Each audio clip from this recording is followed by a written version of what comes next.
Hey everybody, this is Father Warner. We celebrate the solemnity of the Sacred Heart of Jesus. This is the highest, one of the highest liturgical celebrations in the Church's calendar. It's a special day for many of us in India, across the world, but growing up, this has always been a very special day in the hearts of Catholics in Mumbai, in Goa, in Mangalore, and several parts of India. Now, the text of today is taken from John chapter 19, verse 31 to 37, and you would have liked on a day like this to hear a text that is filled with joy and love. And we hear of Jesus on the cross. We hear that he is dead, and in order to ensure that he is dead while the other two criminals have their legs broken, the centurion, who later on went on to become Saint Longinus by Christian tradition, takes a lance or a spear and pierces the side or pierces the heart of Jesus, and from that heart of his gushes out blood and water.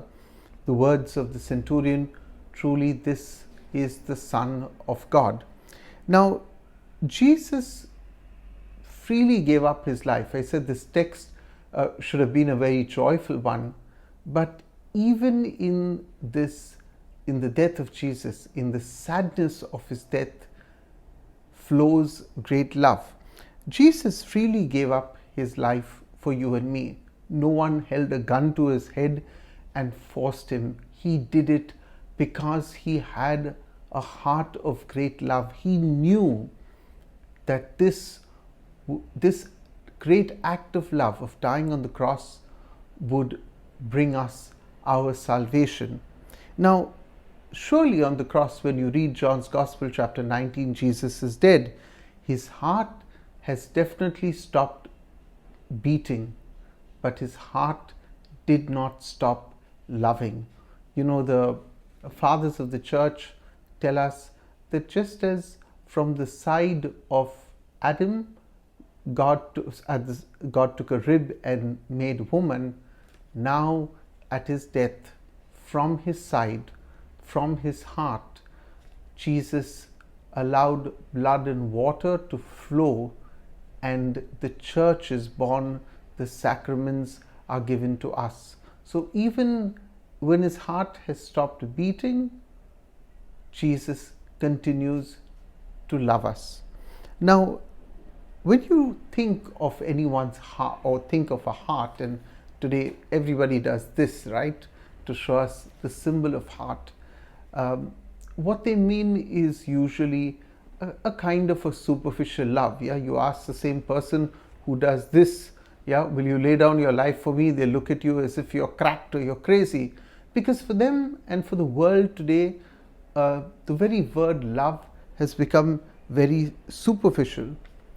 Jesus loved us till the bitter end. That's why when you look at the image of the Sacred Heart, you will see that the image of the heart of Jesus is surrounded by a crown of thorns, to depict that this was not some superficial love.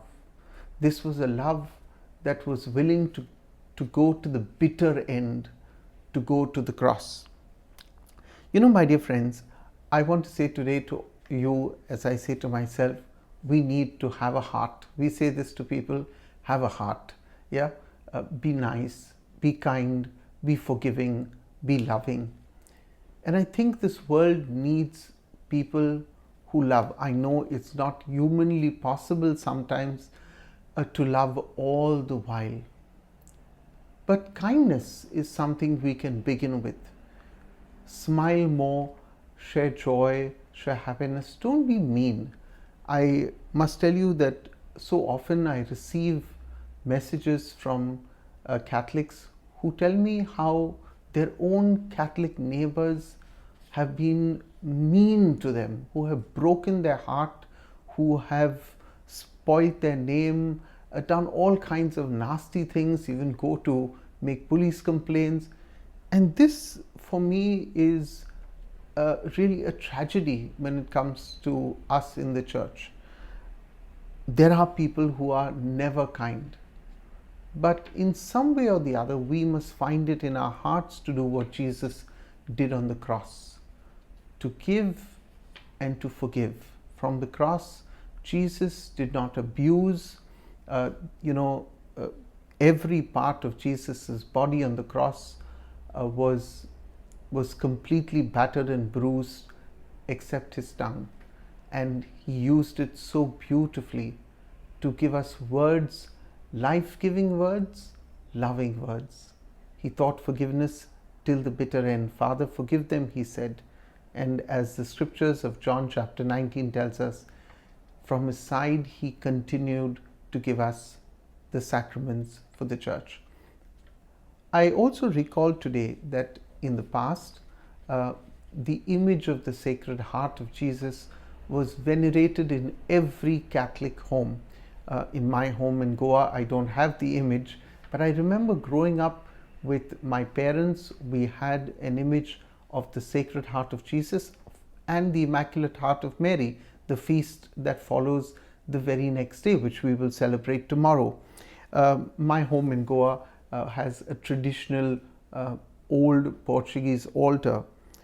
But I want to make here a comment to you.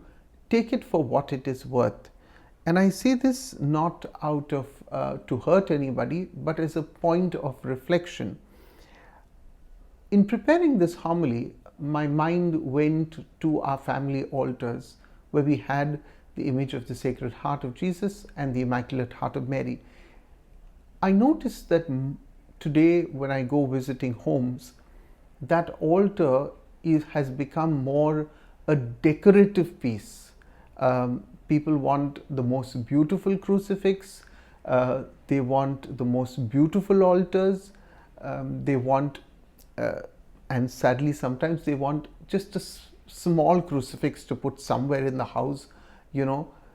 I think the altar must be a special place in our home, a special place.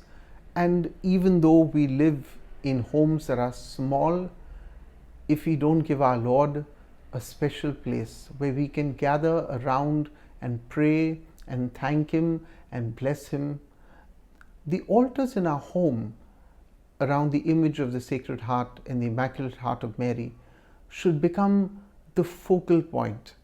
I know many Catholics never leave their home until they look at their altar, make the sign of the cross when they leave.